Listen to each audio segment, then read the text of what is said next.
truly no other way to start this episode than to talk about the Hitler Youth. Of course. The Hitler Youth, alive and strong, as many predicted. Back with a vengeance, really. Oh, my goodness, man. Yeah, no, it's bad. I'm sure you all know what we're talking about. There was the massive text leak. Again, just leakiest group of people as a whole. Group chats are not safe in this administration. No, there was a massive group chat leak of a bunch of young Republicans across the country. Literally from, like, the Young Republicans. Yeah, Young Republicans is an organization. Yes. It's not like a descriptor, because a lot of these people aren't young. And I'm going to tell you, it's not an accurate descriptor, considering that you can be in this organization between 18 and 40 years old.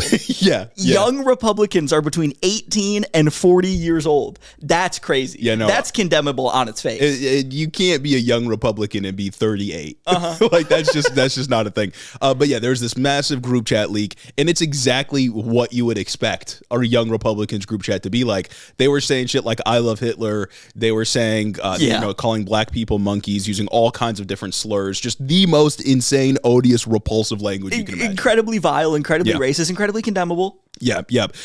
My favorite exchange, though, in this group chat is the following. This is just, it's perfect. It's perfect. This is between a person that apparently is in Michigan and somebody who's like going for one of the higher chairs in the Young Republicans organization. The first person from Michigan said, quote, I had some back and forth with the vice chair in Michigan. Current chair is a deer in headlights. He did say, my delegates I bring will vote for the most right-wing person. Other guy responds with, great. I love Hitler. Oh my God, man. Dude, not only are the contents of this group chat like vile and awful and heinous, it's just like beyond that, it's so lame. These people are so incredibly lame, and they're making jokes that are so incredibly lame. And I think to them, that's the more important point to hit on. Because a lot of these guys, obviously there's been a mixed reactions when this group chat got leaked. Everybody panicking when the GC gets leaked. Everybody panics when the GC gets leaked. Some people have come out and been like, I'm so sorry. These actions are unacceptable. I shouldn't have made these jokes. Some people have just gotten mad that it was leaked. Some people are like, whatever. You know what I'm saying? And it's like, these people aren't going to respond. Obviously, what they're doing is racist. What they've said is racist. The things they've said are horrible, and that should be talked about. But they're not going to like respond to that. They're just going to dig their heels in more when they're called racist, because they're doing these things in like a tongue-in-cheek, like, haha, like, I'm not racist, but I can say these because I'm just joking kind of way. Yeah. I think what will get to them like far more, and what gets to people like this more, is to just be called lame.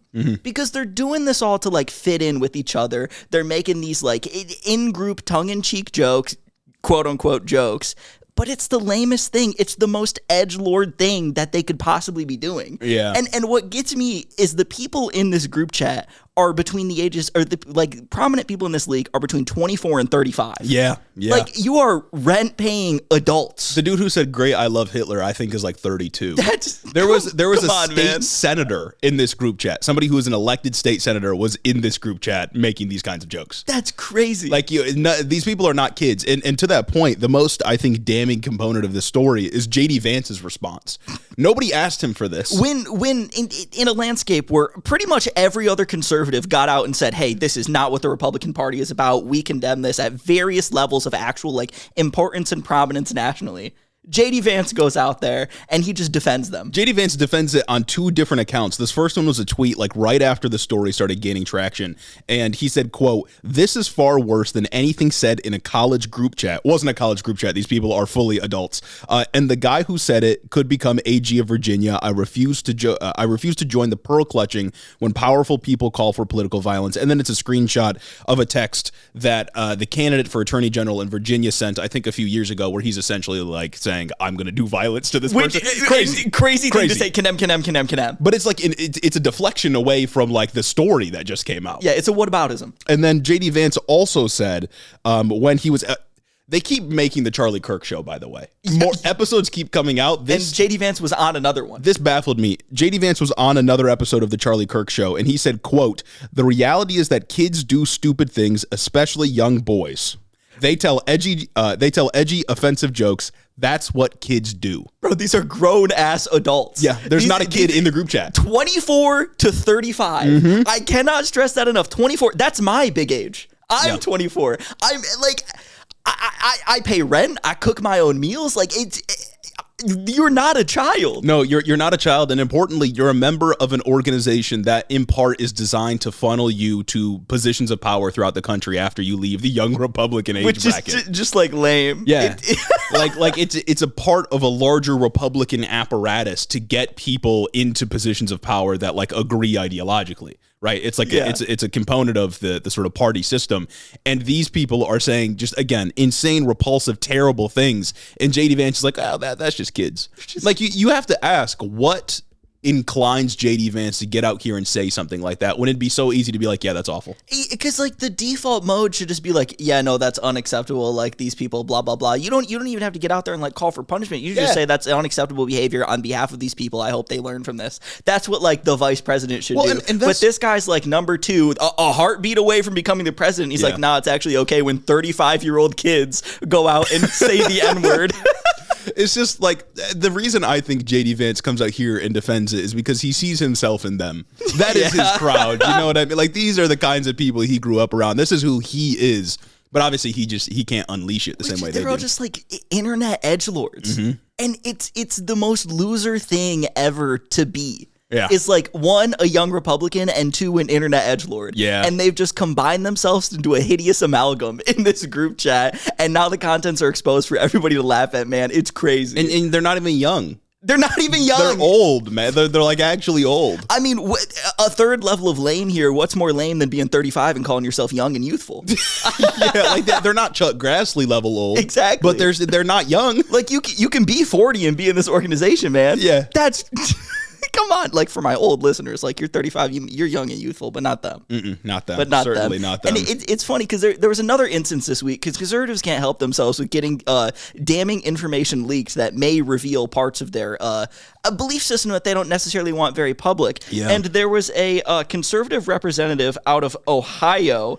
One of his staffers was in a like Zoom meeting with somebody. And in the background, in Representative Dave Taylor's office, was a swastika American flag. Just in the background of this guy's congressional office. Well, you got that in Congress, dude. You got that hanging up on your wall. In your taxpayer-funded office. That's nuts. What is there to say? Exactly. Like, we've been calling these people fascists for years. Like, yeah. I feel like you can't even hide that behind, like, a veneer of, like, edgelord humor, like some people will attempt to hide the Young Republicans group chat leak behind. Mm-hmm. Because this is, like, a framed picture of an American flag with the swastika in the middle of it, in the middle of, like, your workplace. Why is that only coming to surface now? Surely other people have seen it. I guess maybe it was just other staffers. Maybe he just keeps a tight office. Yeah, it's maybe. under investigation. Maybe he just put it up. It's under investigation now by Capitol Police. They're like going in and figuring out. He's denying that he knew that it was in the office, but like it's in your office. It was behind you on camera. Not behind him. It was behind his staffer. Oh, behind a staffer. Okay. And I get that like congressional offices are big, and it's like not just like one room where the representative sits, but like. Come on, man. Yeah, no, I would be uncomfortable if I had people that I thought agreed with me politically, like, you know, having swastika memorabilia. Exactly. That would make me question who I surround myself with. If I hired a staffer and they hung up swastika, a swastikanized American flag in their workspace in my office, that's pretty damning. We literally fought those guys. Yeah. Like, we fought against those dudes. What are we doing? And now we got young Republicans saying they love Hitler. We got swastikas in Congress. What's happening? It's like Madison Square Garden in the 20s. Yeah, this is always who these people have been. Most unsurprising series of stories of all time. Exactly. This was the most predictable group chat leak I think I've ever seen. That's because that was my immediate reaction when the young Republicans thing came out. It was like, oh, young Republicans say the N-word in a group chat they thought was private? Yeah. No, that's why I was like, at first when the story came out, I was like, I don't even know if we're going to cover this because like, exactly. Like, it was so unsurprising. You know what I mean? But then more and more people started talking about it. And then JD Vance had to fucking chime in. So, well, it's like, and it's funny because initially when I heard the story, I took young Republicans at its face and I thought this was college students. So did I. I thought it was people that were like 18 to 24, not 24 to 35, who were maybe like in college, like genuinely like, I don't know, at the bottom half of young. And I thought it was like, oh, we grew up on the same internet. We grew up with the same like kind of edgelord humor being exposed to that as everybody did who was on the internet in the 20 teens. And they just never grew up. You know what I mean? But no, it's like even worse because they're 24 and 35. Yeah, man. It's inexcusable. Like they grew up even like less, you know what I'm saying? And it wouldn't even be excusable if they were 18 to 24. It's just like I like understood them more. I had more of a frame of reference for how people end up like that, considering that's like my age demographic.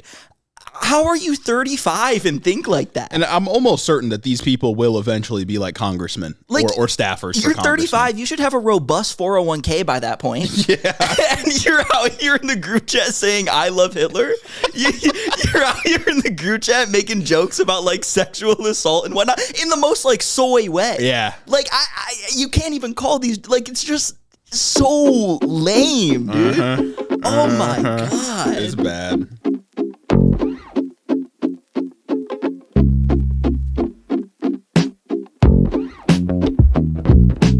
Welcome back to Head in the Office, everybody. It's another episode.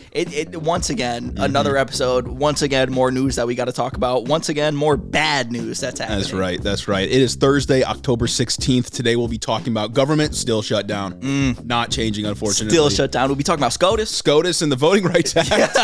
If you thought there was another institution that simply could not fall, well, they're coming for the Voting Rights Act. Yes. We got some Gaza updates and then just some fun stuff later on. We got a slurry of extra news stories to talk about this week because boy, we're there just once again, everything is happening all the time, all at once, everywhere. Yeah, and you might notice that my cat Clementine is now a featured member of the show. Yes. Kind of just can't keep her away. So. She wants the mic. She loves the camera. Yeah. We can't let her speak, though, because she'll endorse Antifa. Then there'll be an NSPM7 exactly. crackdown. And then we might get raided, and who knows, over. maybe the army comes into the Hiddo studio and takes us away and hauls us off. Yeah.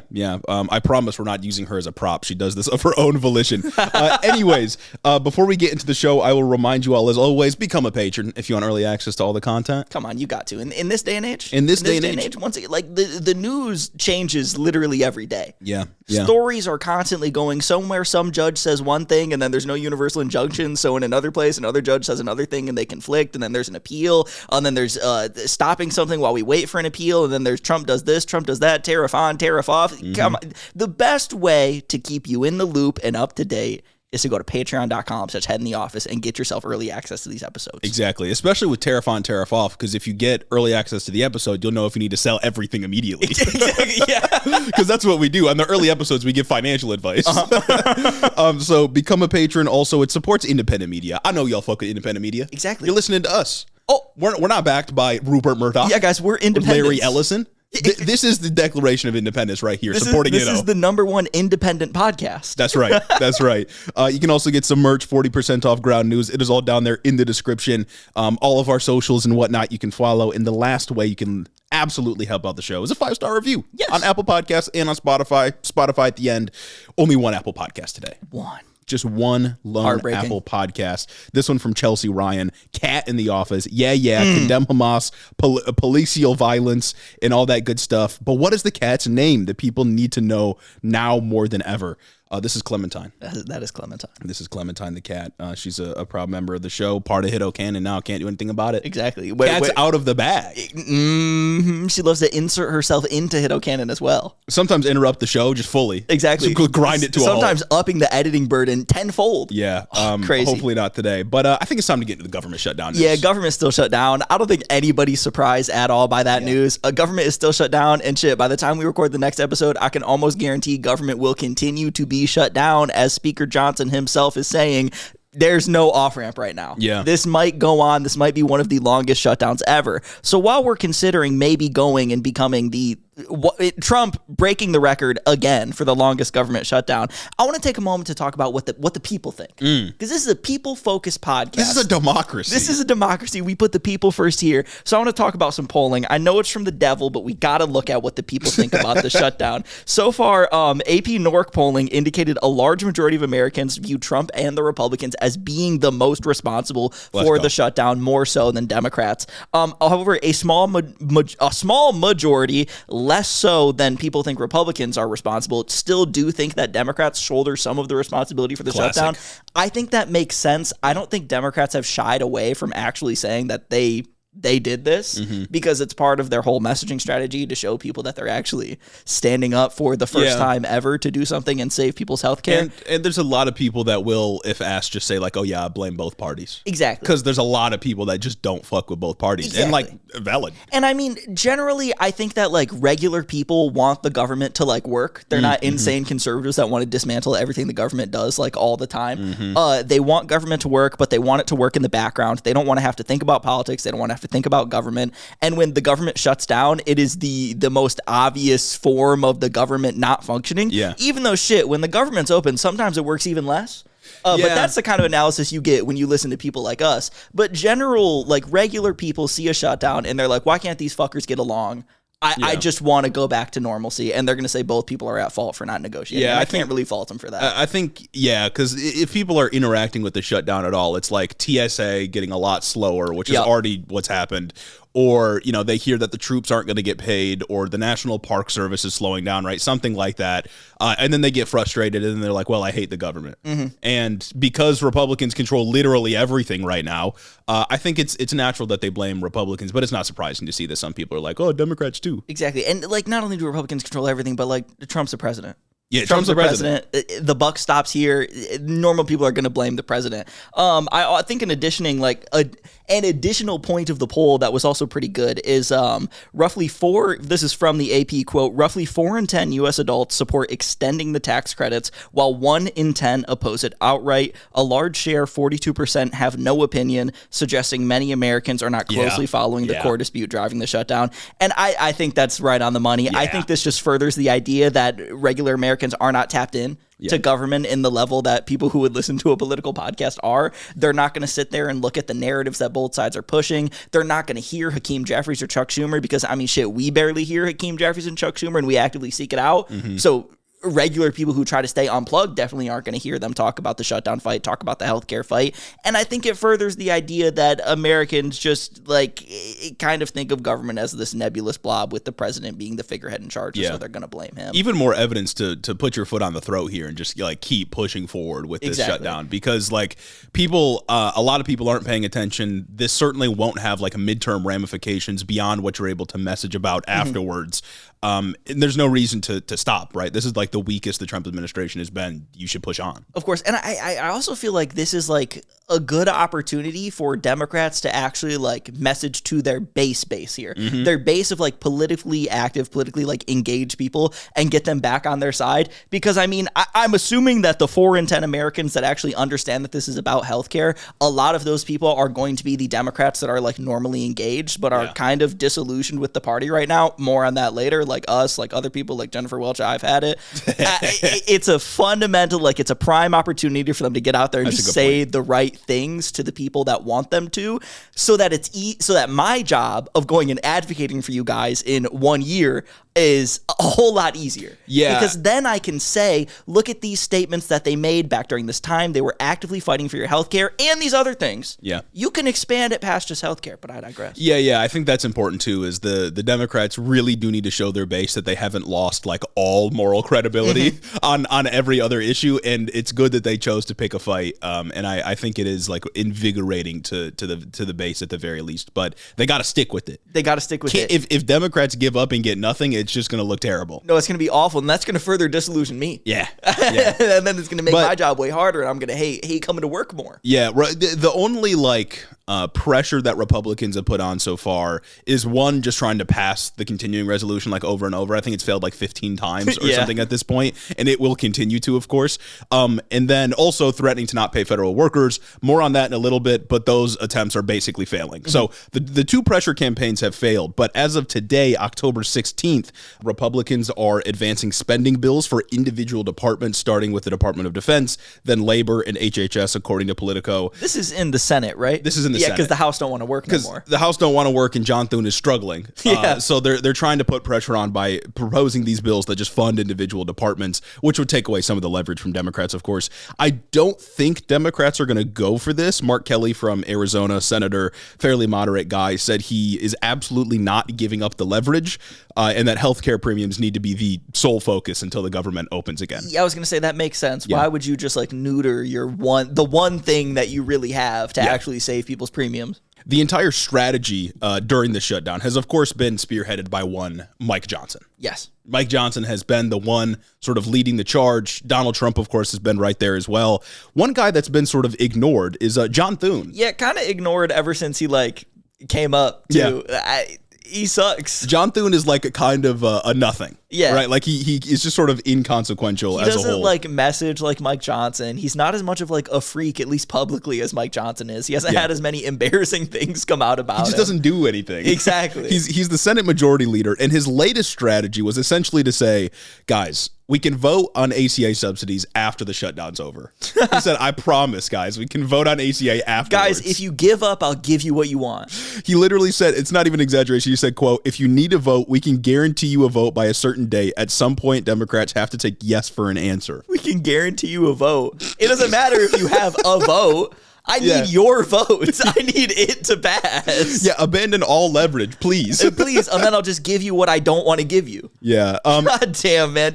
How dumb do they think people are? Apparently a lot. Apparently very dumb. Oh my God, between J.D. Vance thinking that 35-year-olds are young and college age and John Thune doing this, like, holy shit, man. Yeah. These people just lie. To me, it just tells me that, like, John Thune has no idea what to do. Yeah. He's just like, he's out of ideas, and he's like, guys, if you just please open up the government, we'll I promise we won't pull the football away when you go to kick it like Charlie Brown. Exactly. Like shit, Mitch McConnell probably would have done a better job. Yeah. Well, Mitch McConnell just fell down in the hallway today. Did you see that? Did he actually? Yeah. No, it was actually like a very sad video to watch. Not because I feel for Mitch McConnell, but like he's an old man. He's an old guy and shouldn't be working anymore. Yeah, no, absolutely. Especially after his pauses. In some good news for once, a federal judge ruled on Wednesday that Trump cannot fire federal workers in mass during a shutdown.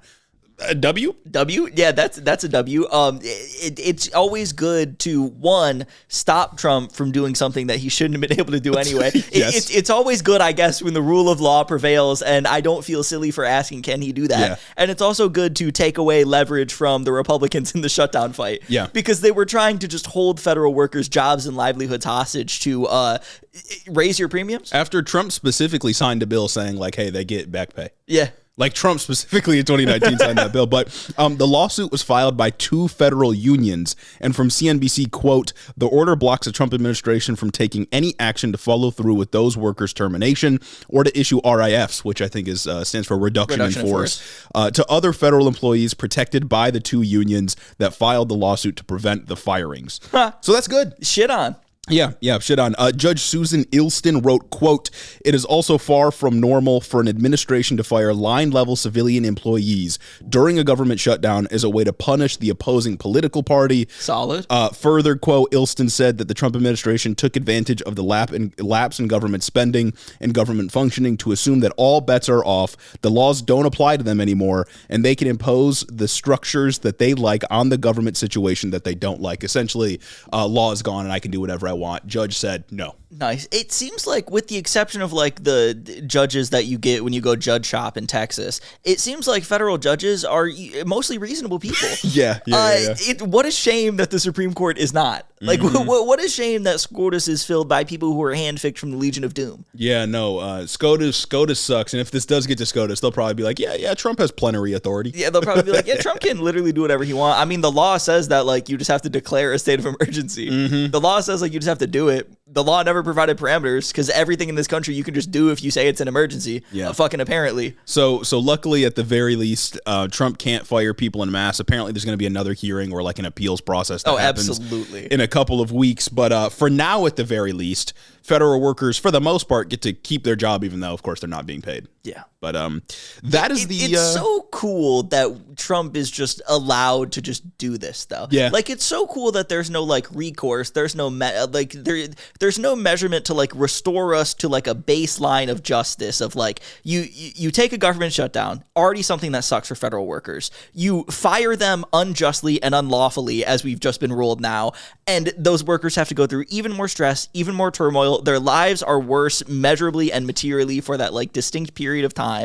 And then it's eventually ruled that those actions were illegal. And then what? Yeah, that just happens. I know. And they just suck. Power shouldn't like give you more license to be insane. Exactly. You know, like it's just as bad. Like there should have to be like measures that we put in place that are like, you can't do this again. Like you can't do things knowing they're illegal and just seeing if you can get away with it. Well, Supreme Court said if it's presidential, then it's fine. That's so sick, man. I love the court. You know, sometimes it just feels like all the news happens on Monday and Tuesday. It's messed up. But my favorite podcast drops episode on Wednesdays. I don't know what to do. It feels like they miss all of it. That's a curse. If only there was a platform that I could go to where I could listen to these episodes early, maybe when they record them. Do you have any thoughts? Boy, do I have a solution for you. Oh, do tell. If you head over to patreon.com/headintheofficepod, you can listen to Head in the Office episodes before the curse of Monday and Tuesday news comes out. Really? Do tell. And you get access to commercial-free episodes. And everybody wants commercial-free episodes. I bet there's also a whole host of other benefits and community engagement that they offer. And friendship. Very true. Who doesn't want friendship? The most important thing. Absolutely. In times like this. Back to the episode. Time for SCOTUS, though. Time for SCOTUS. Yeah, like I said, all these people were handpicked from the Legion of Doom to the evil. They were picked from, I don't know, hell itself. Hell was emptied out. 6 people on this court were picked explicitly from hell or from the lowest levels of hell just to, I don't know, make life worse for the rest of us humans here on Earth. But I digress. The Supreme Court is getting ready to get rid of majority-minority districts. That's the provision from the Voting Rights Act of 1964, I believe, that allows racial gerrymanders so that you can that outlaws racial gerrymanders and like promotes majority minority districts when you draw congressional maps so that minorities are actually represented in Congress. Yeah, because surprise, surprise, what people will do when they draw maps is break up communities or put communities onto one district so they can't have any political power. Yeah, they will say, oh, there's a high density of black people, since that's apt for what we're going to talk about, that live in this one specific area of the state. Let's split that area of the state into 6 different districts where instead of black people making up, say, 80% of one, they're only going to make up 12% of 6. And then their vote is functionally diluted and they don't really have a choice in who their representative is anymore. Yeah, so this has been illegal for many decades. Of course, people still do it by proxy by saying like, oh, well, I'm just doing it because they're Democrats. Exactly. Yeah, I'm doing it because they're Democrats, or I'm doing it by income, or I'm doing it by any other proxy. But at the very least, the Voting Rights Act allowed for legal challenges to that kind of stuff to say like, well, this is obviously just a racial gerrymander, but maybe not for long. Maybe not for long. Yeah, basically what the matter at contention in the court right now is Louisiana is a state with a 30% black population. They were forced recently to redraw their congressional map to include a second majority minority district because the first one that they drew was racist. Straight up, it was just bad. It was a violation of the Voting Rights Act. They were forced to do it. They did, and so because of that second majority minority district, 2 of the 6 Louisiana representatives in Congress are black. Very important thing to remember later. I think this seems like fair representation. I mean, 1/3 of Louisiana's population is black. 1/3 of Louisiana's representatives are black. It makes sense to me. Yeah, this feels right. I feel like that's proportional representation. I feel like that's just kind of what you end up in like a proper democracy. Yeah, maybe we had to get there by like means that some people would call silly, but we got there in the end and it works. And like, I mean, a lot of people don't make like the argument for the Voting Rights Act anymore because it's like we shouldn't have to. You know what I mean? But it's important to note that like stuff like this matters specifically because black people have been discriminated against for like all of U.S. history. Oh, yeah. That's why laws like this and provisions like this matter, because otherwise it would just continue the disenfranchisement of black voters. And that's why it's like, contrary to like popular belief, majority minority districts don't exist so that minorities can elect Democrats. That you can't do that. Like that's something a young Republican would say. Something a young Republican would say. A 32-year-old young Republican. Exactly. A very youthful 35-year-old Republican would probably say something like that in a group chat. They exist so that minorities can represent people that look like them. They exist so they can choose their candidate of choice. Does that often end up being a Democrat? Yeah, maybe sometimes it does. Sometimes when you're in Texas and you have a majority minority Spanish or Hispanic community, they elect Republicans. It's not so that you can get minorities to vote for a specific party. It's so that minorities can choose somebody to actually literally go out there and represent them. It doesn't have to result in a Democrat getting elected. Like Republicans could appeal to black voters. Precisely. But they don't. Right? Like they just don't. Like there's nothing inherent about being black that makes you vote for Democrats. And the reason I bring this up is because in places like Louisiana, like specifically, 1, because that's what this case is about, and 2, because these are the population dynamics I have, 84% of the white population in Louisiana, this was brought up in oral arguments, does not vote for black people. Yeah. So if you didn't have majority minority districts, the Louisiana state legislature, conservative, probably don't like black people. Wow, what a stretch that I just made right there. Could go up. They could break up these minority districts. They could dilute the black vote across the entire state. And then there would functionally never be a black representative. Because white people in Louisiana don't fuck with black people. Yeah. White people in Louisiana do not vote for them, and they vote for white people. Only 16% of white people in Louisiana are willing to vote for a black representative. There's still lots of racism in the South. Well, That's lots of crazy. racism everywhere, but Majority minority districts exist to combat racial polarization in voting trends, not to ensure that Democrats get to hold office. yeah.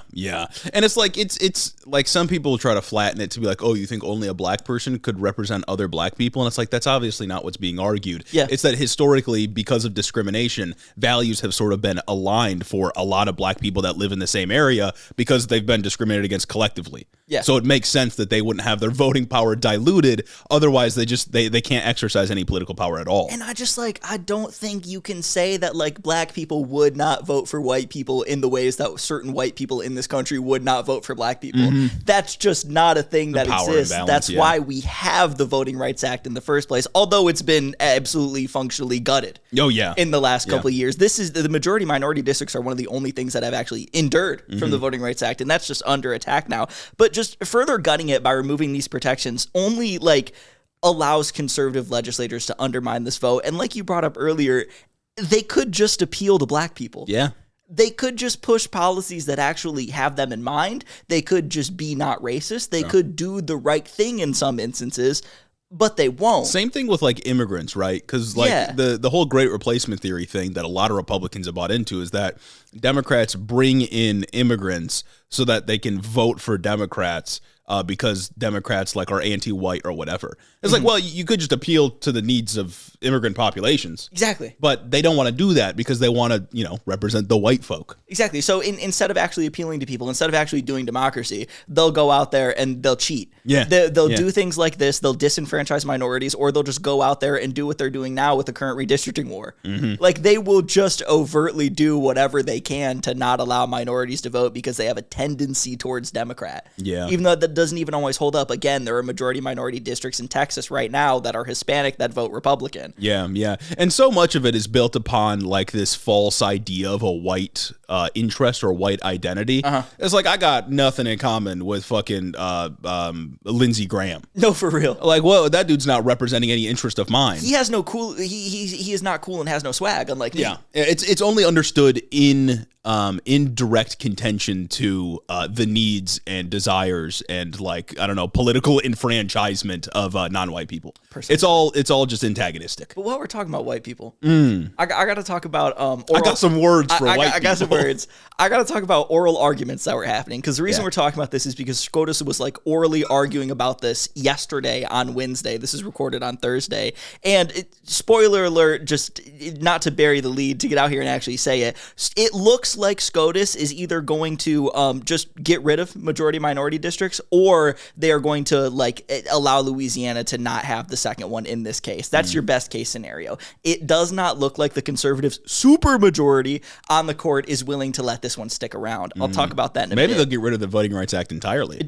I mean, getting rid of this basically does. Yeah. I think this is like the last remaining provision of the Voting Rights Act. So that's interesting. But before we talk about SCOTUS and Brett Kavanaugh, who I want to single out today, I want to talk about the Deputy Solicitor General and what argument he made against Louisiana's second minority district. He said, quote, "If they were all white, we all agreed they wouldn't get a second district." Oh my God, bro. Brother, if they were white, it wouldn't be a majority minority district. Come on, brother, man. if they were white, it wouldn't be a second district, it would be a fifth district. Like, that's not anything, man. This argument, it's like, if I were dumb, I'd be stupid type of argument, man. I don't. What is bro cooking? Am I misunderstanding something here? It genuinely seems like conservative ideology cannot conceptualize of the idea that in the past, some groups were discriminated against, and that plays a role in how things look today. Yeah. Like, very simple idea. The past matters to the present.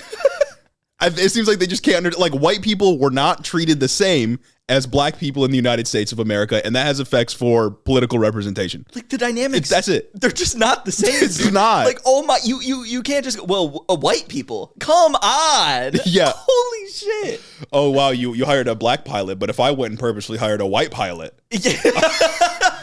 You guys so you can put out a job posting for a person who's black, but I can't put out a job posting just for somebody who's white and a guy?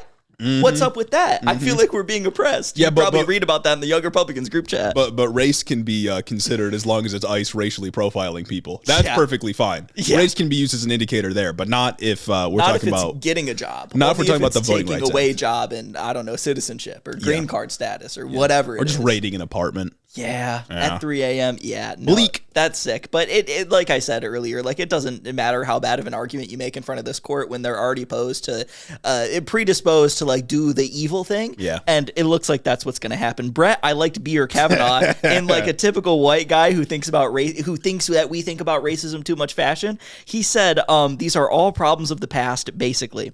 Quote, This court's cases in a variety of contexts have said that race-based remedies are permissible for a period of time, but they should not be indefinite. Brother. Yeah, they should be around for as long as the disparities are around. They should be around as long as they're needed. That's why I say this is giving white guy who thinks we talk about racism too much. Mm-hmm. Because like you said earlier, he can't conceptualize that maybe a remnant of what caused the Voting Rights Act to happen, like in the past, what made it obvious that we need it in the past, is still around today, which it is. Mm-hmm. Obviously, gerrymandering exists. Look, exactly. People intentionally disenfranchise what would be minority districts. He's saying that's just not racism. Just isn't a problem anymore. Mm-hmm. Like it's just not something, and that's not an argument you bring up if you're not getting ready to get rid of something. Yeah, I don't start talking about like, oh, it's getting real late if I want to stay at the function. Exactly.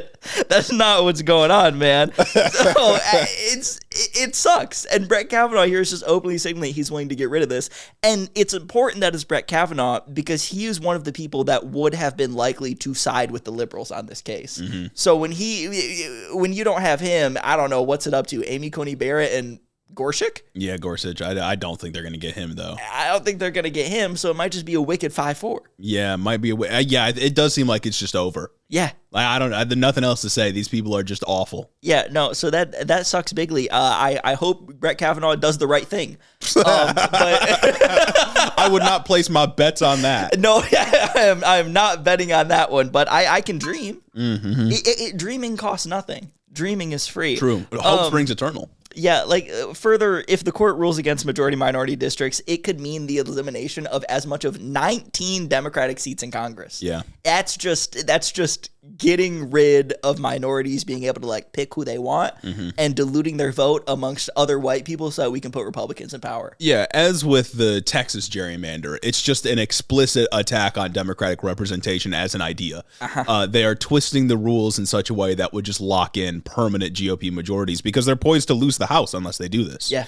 House is razor thin right now. If they could pick up 19 seats, that's the best case scenario. Wow. Yeah, if they can pick up 19 seats, like it might be enough for them not to get fucking washed after what has been a terrible first year so far under this government. But yeah, they got to cheat if they want to win. That's the only way they can do it. Like we would need a boo wave unlike no other to combat like gerrymandering, like redistricting, mid-decade redistricting across the country in like every fucking red state that's allowed to. And this, like you're done for, man. Even more of an argument or a case for the fact that Democrats need to run on like Supreme Court reform. Yeah. At least in part, like we cannot keep because like if they can say that like this final provision of the Voting Rights Act is no longer needed, then anything that they pass will just get wiped out by a 6-3 conservative court. And like when I was reading about it, another thing that's like profoundly interesting here, right, is Brett Kavanaugh's argument was like, yeah, but like these like remedies shouldn't be around forever. When the Voting Rights Act was initially written, it was written in the way that some of its provisions had time limits on them. Some of those provisions would go away eventually.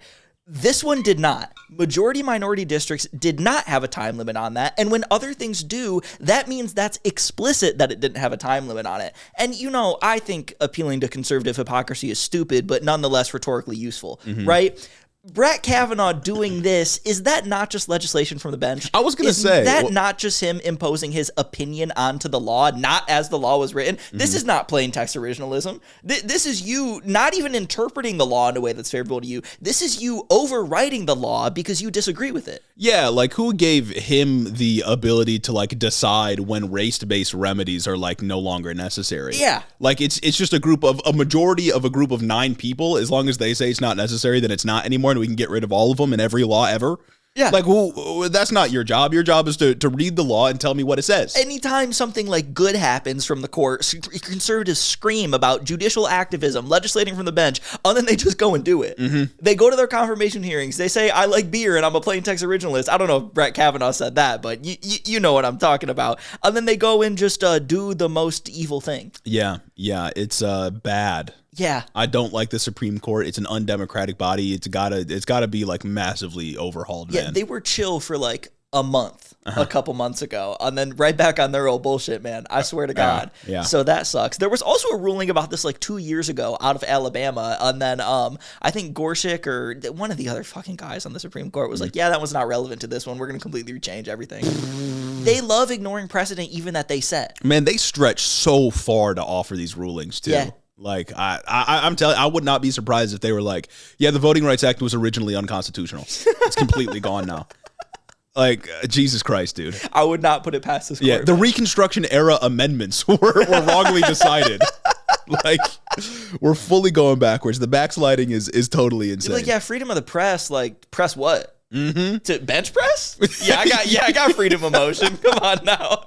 But journalists, that says nothing about that here. We have a freedom of the press unless they make Pete Hegseth look bad. Exactly. We have freedom of the press unless they talk to a general and the general tells them something that they weren't supposed to.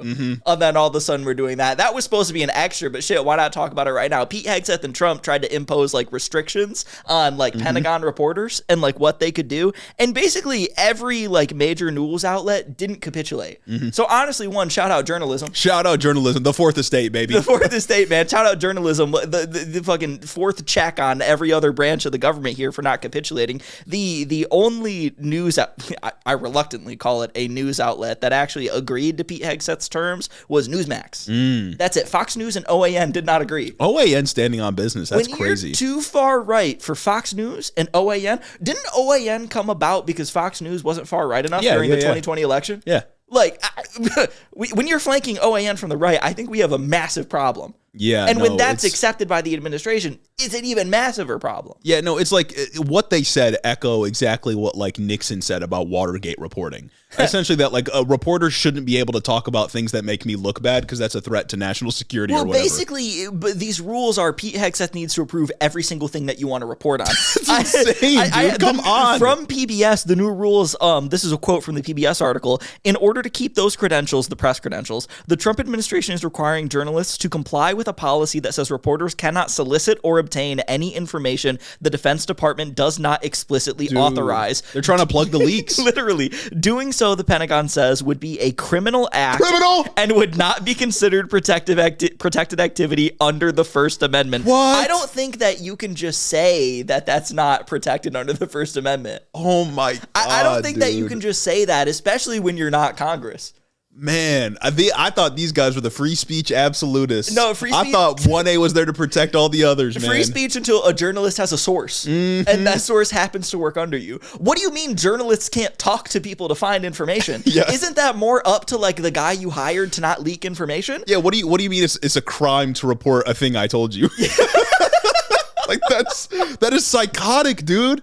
Like, sure, you can plug the leaks all you want. Like, you can do that in a non-First Amendment freedom of the press infringing way. I would think that that's bad because I think, like, as an American citizen, I have a right to know what's going on with my military and what my military is doing.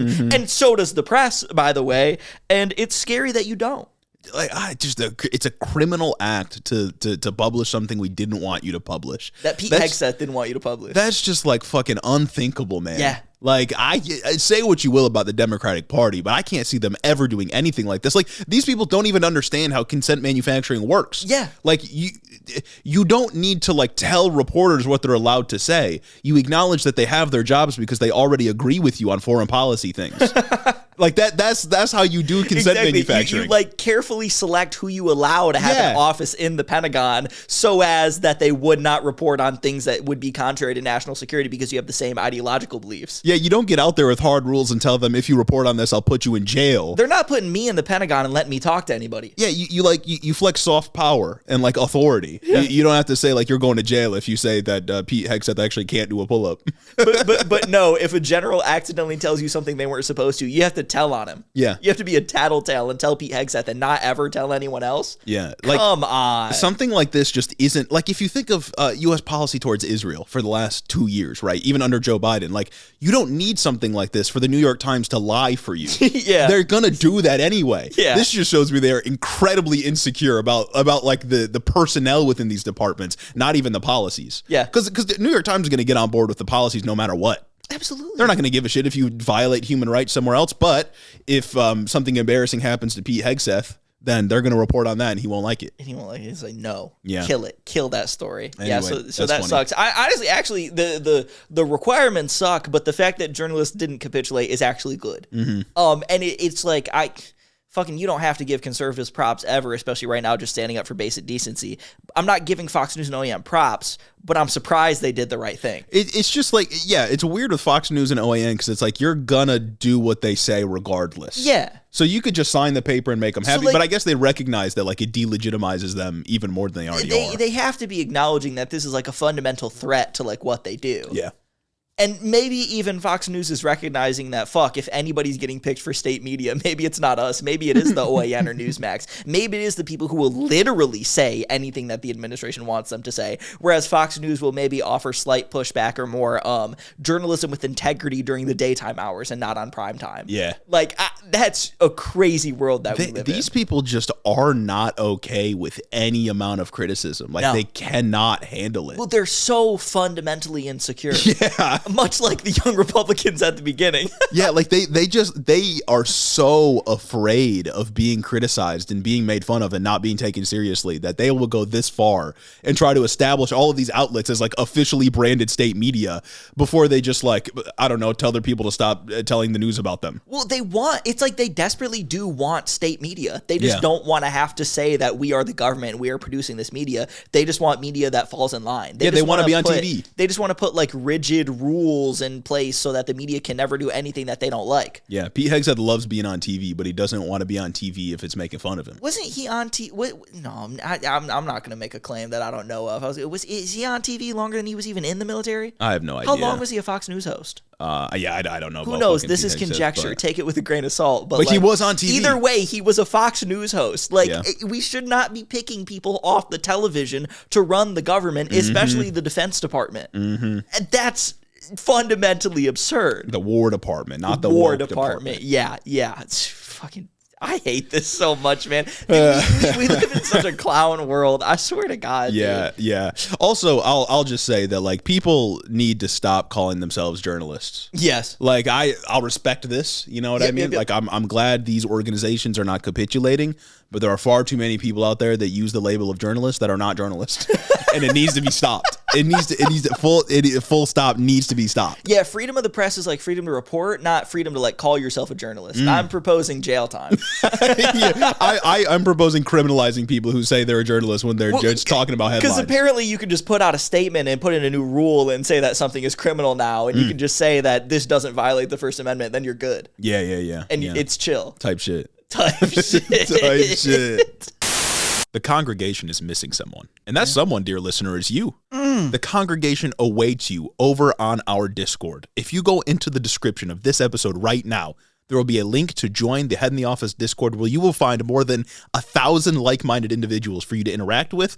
And maybe most importantly, we'll be there. 1,000 members strong. It is a burgeoning community of Hiddo-heads. That's right. Ready to receive you into their arms. Make you a part of the community. Vest you as a Hiddo-head. Over on Discord, we have discussions. You can interact with other Hiddo-heads. And maybe, for some fun, we can do some community events. And we know that you want to be a part of that. Only available over on the official Head in the Office Discord. Anyway, Gaza? Gaza news. Yeah, we're talking about war and peace. You know what I'm saying? Shout out books, shout out literature. Shout out Sun Tzu. Shout out Sun Tzu. The Art of War, baby. Time to talk about peace, maybe. As of now, once again, Thursday, what is it, October 16th? The ceasefire seems to be holding, although shakily. These are going to be some brief updates because the situation is constantly changing. Yeah. And I don't think that's good news for when a fire has ceased. Yeah, you know what I'm saying? I don't think it's good news when things are constantly changing and getting more shaky. But I like it when fire ceases. I like it when fire ceases. Personally. Yeah, precisely. Yep. We mentioned last time that Hamas was refusing to disarm. And to that, Trump said, quote, Hamas must disarm or be disarmed, perhaps violently. Well, that sounds like the war's just starting again. War, quote unquote. That's exactly what I thought. But like maybe worse, another quote from Trump. I think about it. Israel will return to those streets as soon as I say the word. If Israel could go in and knock the crap out of them, they'd do that. That was not working before. Yeah, no. Like in any capacity. That didn't do anything to stop Hamas, really. That just kind of killed civilians. Yeah, we saw under Antony Blinken, he literally admitted that although Israel had killed a bunch of people by that point, that Hamas recruiting was like up. Yeah. Because you're killing people's families. When you do things like this, you just make Hamas too. Yeah, exactly. But nobody ever wants to do fundamental examinations, anything. They just want to do their propaganda and their racism. I don't think Hamas's disarmament was in the agreement. It was. It was in the agreement? Yeah, Hamas's disarmament was in the agreement. Okay. That's why I I talked about on Monday that this is incredibly shaky. Okay. Because the agreement happened, Hamas agreed, and then they said, we're not disarming. And it's like, okay. I also saw that that final agreement that was signed was like different from the one they had agreed on like verbally. Oh yeah. So like things just kept fucking changing. So yeah, I guess I got lost in the sauce. Exactly. Like things are constantly changing. Things literally change every single fucking day. Something new happens, man. And it sucks so bad. I don't know why it's hard for people to not like do genocide. Yeah, no, and this is why we didn't say like, oh, thank you, Trump, for ending it, because it's like clearly it's not over. Exactly, and that's why it's like, oh, I'm reluctant to maybe possibly give it to Trump, but I still think it's ego, and maybe his ego will stop this from being over. But now it looks like he's just gonna let Israel do whatever they want. If something, I guess Hamas not agreeing to disarm would be a bigger hurt to his ego than losing the Nobel Peace Prize because he already lost it. So who fucking knows? Maybe this all just hinges on one orange man. One classic, man. It's a classic. The global politics hinges on one orange man, whether it's a global economy or whether it's global safety. Everything sucks so bad, dude. The opposite of great man theory. it's exactly. Bad man theory. Poor orange idiot man theory. Where terrible dudes fumble in key moments. It's a poor idiot. Stupid idiot theory.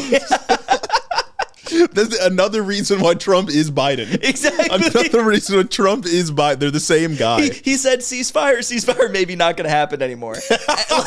Exactly. He got out there and made a big show about a ceasefire happening, and then all of a sudden it's maybe not happening. The two parties don't want to negotiate and you're frustrated. Welcome back, Joe Biden. I'm glad to see your second term. Come on, man. Brandonization complete, dude. We're there. Yeah, so that's going to be a major sticking point going forward. We will cover this more as it develops. Other updates on the ceasefire and how well or not well it's going is Israel has announced that they're delaying and limiting aid into Gaza because they say Hamas is being too slow in releasing the remains of the hostages. Okay. So if you don't remember from the last episode, part of the deal, like the very beginning of this deal was that Israel signs it, the Knesset ratifies it, then the deal goes into effect. Hamas gave up all the living hostages. All the living hostages they had are returned to Israel now. They're safe. That's good. And they've given up some of the bodies that they still had. But Hamas is claiming that it's handed over all of the bodies that it has access to from time, quote, so far Hamas has released all 20 living hostages covered by the truce, but only 9 of the 28 known dead. The group said it needs more time and equipment to locate additional remains amid the destruction in Gaza. I'm inclined to believe that. I also believe that, and you know who else is inclined to believe that? Who? Like the State Department. Yeah. CNN reports that 2 senior White House U.S. advisors said Wednesday that Hamas isn't violating its end of the deal. Yeah. I think it's incredibly believable that hostages are buried under the rubble, much like thousands of Palestinians are probably buried under the rubble too. We should, I don't know, maybe get together and do a cleanup effort in Gaza to try and find all of these missing people and missing bodies. That's just the good thing to do. Oh, send in the UN blue helmets or whatever and go and clean up. But like, yeah, like I don't see how the response to, even if Hamas was like maliciously not giving the remains back. Yep. Why would you cut off aid? Exactly. Like, oh, we're going to starve you again if you don't give us the... Like, dog, what? That's what the UN said. The UN came out and condemned this. Obviously, the UN's been low-key goated with the sauce throughout this process. The UN said you can't use aid as like a bargaining chip here. Yeah, because seems reasonable. It was wrong when Israel was stopping aid from getting into the Strip originally during the war. It's certainly wrong when you claim that it's peacetime and you're stopping aid from getting in to pressure a group into doing something that you want. Yeah. Especially when, like, to all reasonable estimates, like, Hamas is telling the truth here. Once again, I'm not going to give it to Hamas. I condemn Hamas, blah, blah, blah, blah, blah, whatever. It's entirely reasonable that those bodies are truly stuck under rubble.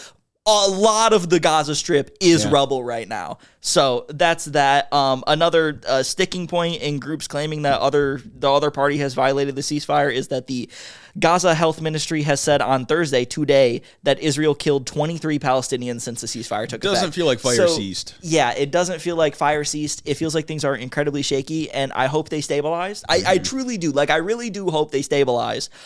It's just like I'm not gonna get my hopes up, man. Yeah, no, especially because last time we recorded and talked about the ceasefire proposal was while Trump was talking to the Knesset, and rather than it being a sort of like I'm glad we got here, now we need to rebuild, it was more of like a celebration. Yeah. I think it was Ryan Grimm from Dropsite News who described it as like if the Nuremberg trials were a celebration of what happened, rather than like a moment of accountability. Yeah. And that's what it seemed like. I mean, Trump was like shaking hands. He said to somebody like, yeah, you guys should drop the corruption charges against Netanyahu. Yes. Miriam Adelson, she gives me tons of money. She said she's more loyal to Israel than America. I think that's funny. Like it was genuine. Like they were happy. Loyalty up there is crazy. Yeah, doing dual loyalty to a supporter of yours, exactly. a financial in backer. Israel is absolutely fucking wild. No, and Trump did go up there and he was doing the peace through strength thing. Yeah, I don't think it's like a strong thing to do a genocide. I don't think even if I'm like taking the peace through strength like at its heart, like you need to project strength to stop your enemies from wanting to kill you or whatever.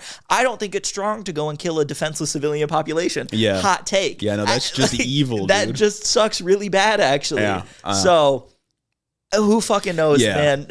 By the time we record on Monday, Trump could have let Israel go all the way back into Gaza, and we can be back to the same place we were last week, and he could be even more Biden, low-key. Yeah, he might go full Biden mode on this one. He might go full Biden mode, man. He might go full Biden, yeah. I think back sometimes to, like, the GHF, the starvation campaign that went on for a few months.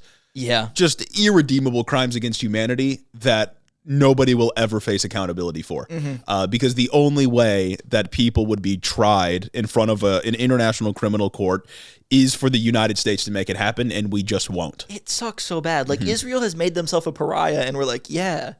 we're just sitting there on the side with thumbs up, and like we're literally giving them money. Yeah, no, we are. Yeah, it's really terrible.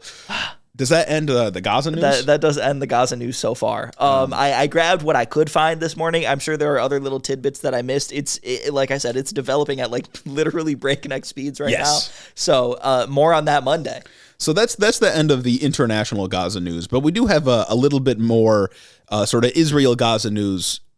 Domestically, there was I gotta give a hand to the wine moms, dude. The wine moms are in full revolution mode. Yeah, I'm talking about the I've Had It podcast, of course. Jennifer Welch has just been fucking like she's on a tear. She's been just slamming these Democratic politicians anytime she gets them on, and I commend the bravery. And she's funny. It's a good thing to do. And the most recent victim of her anger and malice was Cory Booker, and I would encourage you to just go listen to their episode with him. It was very well done. The interview I thought was pointed and difficult and good. But I want to listen to a clip here. Okay. Because again, it's so cathartic to see these Democrats who talk about like, you know, human rights and international law and their respect for these institutions get annihilated when they are shown the hypocrisy of their actual positions. Dude, especially Cory Booker. Especially Cory Booker. That guy sucks. So we've got a 1 minute clip of Cory Booker essentially getting pressed on the question of Netanyahu being a war criminal. Do you think he's a war criminal, Benjamin Netanyahu? Do you think he's a war criminal? I again, these are questions that a lot of people think are the important litmus tests that are loaded and hot. My urgency is to be an effective leader in bringing an end to this crisis. And I get these questions all the time that to me undermine my urgency. I think the thing that Democrats get so frustrated with, where we are right now, where you see like the Zoran Mamdanis and the Graham Plattners rise up, because they can go on podcasts and you can say, do you think Benjamin Netanyahu is a war criminal? And they just say, yes. And that's the end of it. It's not all of the rhetoric answering. It's like what happens to Democratic politicians, they go through this like prism, and then we can't ever get like the answer to yes or no conversations like you do with Bernie and others. And that's the frustration for the Democratic Do I think Netanyahu is worse than Trump? Yes. That's not the yes or no that she asked for.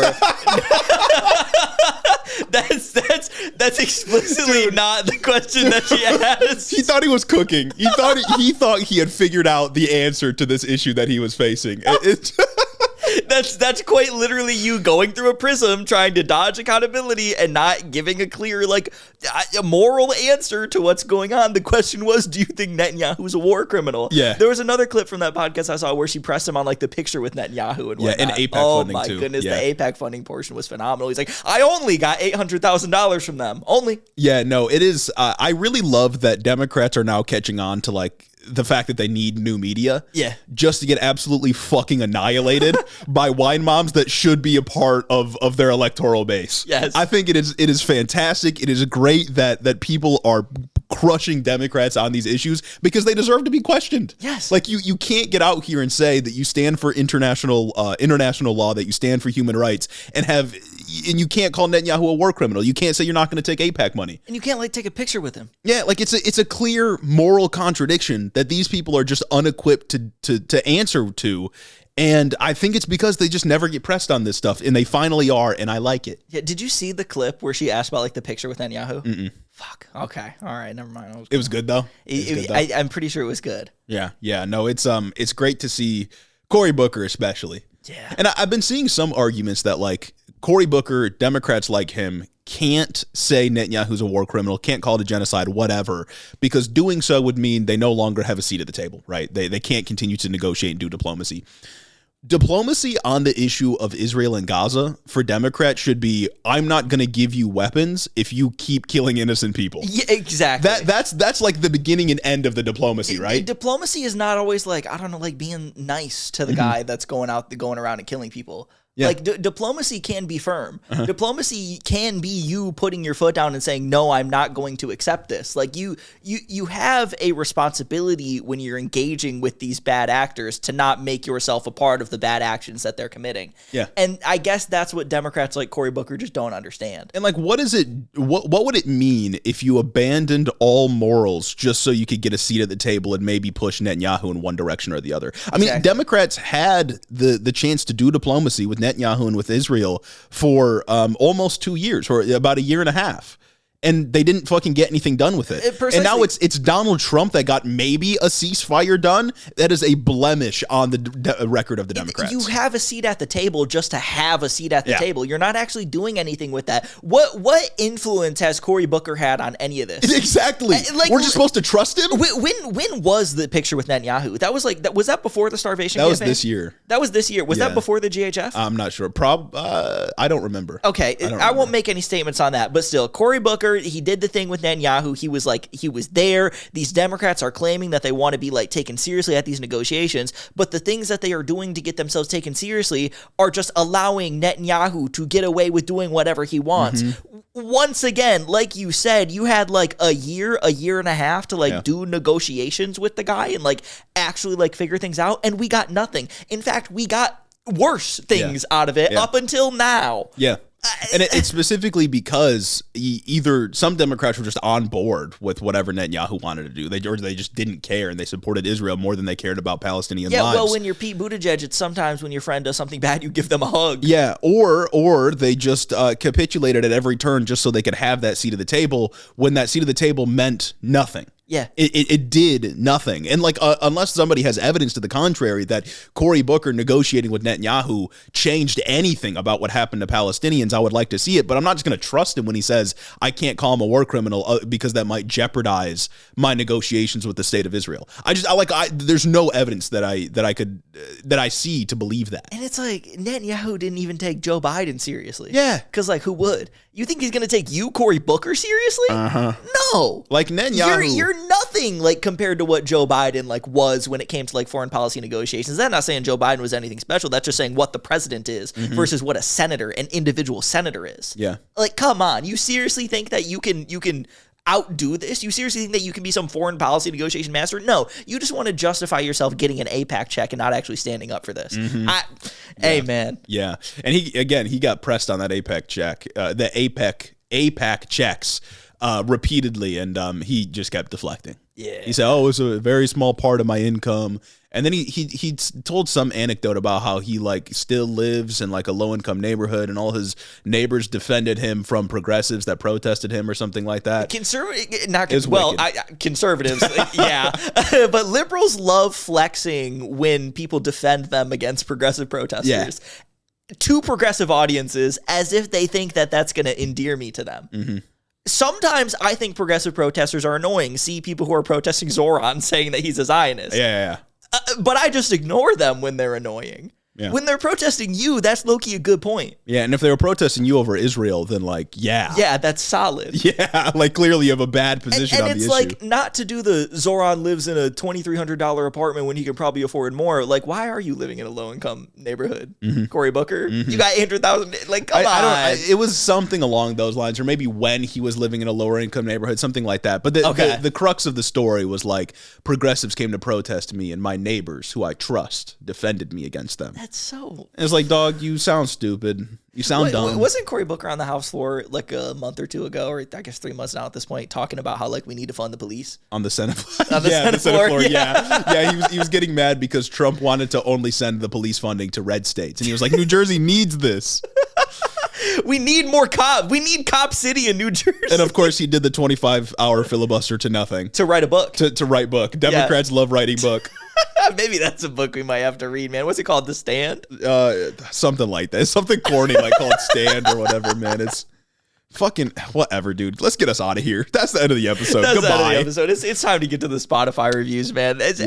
Once again, everything sucks and is bad, except for these reviews. This first one from Ithovar13, 10 out of 5 stars. My question posed to anyone reading this is, if Trump can do whatever he wants with no legal repercussions, is our government anything other than a contract we hold up to the other side that the other side doesn't? How can we ensure politicians keep the American experiment going when they can do whatever and however they want, I'm assuming is what that says? How do we move forward knowing this without massive government reforms to all the branches and Constitution to ensure the safety of our democracy for future generations? I'd say that's real as hell. I'd say type shit. I'm a big fan of government reform. Big fan of government reform. Big fan of SCOTUS reform. Big fan of like the social contract. Yes. And it being enforced in such a way that's beneficial to everybody. Yeah. I like that. Huge checks and balances head. So shout out to Mr. Orvath. This next one from Marcus, easy 10 out of 5. Recently found you guys, and I've been binging episodes backwards, waiting for new ones to drop. I'm heading for the early release and friendship tier. Keep it up. And of course, it goes without saying, but bears repeated mentioning, I condemn Hamas and all forms of political violence. Big on that. Huge.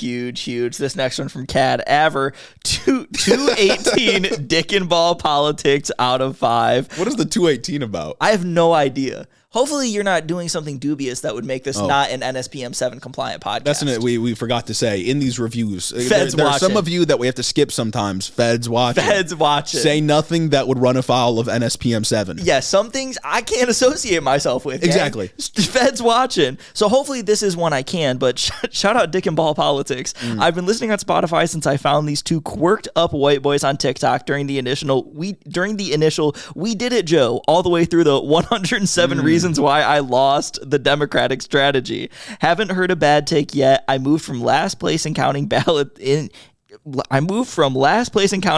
state of Nevada to New Jersey, where the middle finger is the state bird. Having these two really government compliant guys make sure I know to condemn all political violence and Hamas daily. Shouts out. Real. Next one from Ian Wolf, 100% out of 100%. My beautiful quirked up white boys in the office. I condemn all political violence and Hamas. I had been searching for a way to dislike the current administration, but had my eyes enlightened to the knob-dialing, wrinkly, and mothball-ridden Democrats. Jesus Christ, that had their spot for way too long. Thank you for all of the information that you boys share, and also keeping my head high in war-torn Portland. Hell yeah, stay safe out there. Big on war torn. I hear there's lots of people in costumes running around causing a ruckus. It's messed up, man. That's real. And I will say there's a comment in here. Somebody said, I'd love to see you guys, but I'm never giving Wayne State another dime. I will say your money wouldn't go to Wayne State; it would go to the Michigan Sociological Association. Oh, Wayne State just happens to be at Wayne State. Wayne State's just the host. Oh. Wayne State's just the venue. It's not like a Wayne State University event, I suppose. So that's just a little subtle reminder that we're doing something crazy on Saturday. But a day from now, if you're a Friday freeloader, so pull up. Yeah, I suppose you might still be able to pull up if you haven't registered yet. That's true. I don't know. We're at what, 10 a.m.? Yeah, check the link. Check the link. Link in the description. That brings us to the end of this episode. Yeah, that link in the description also gets you over to the Patreon.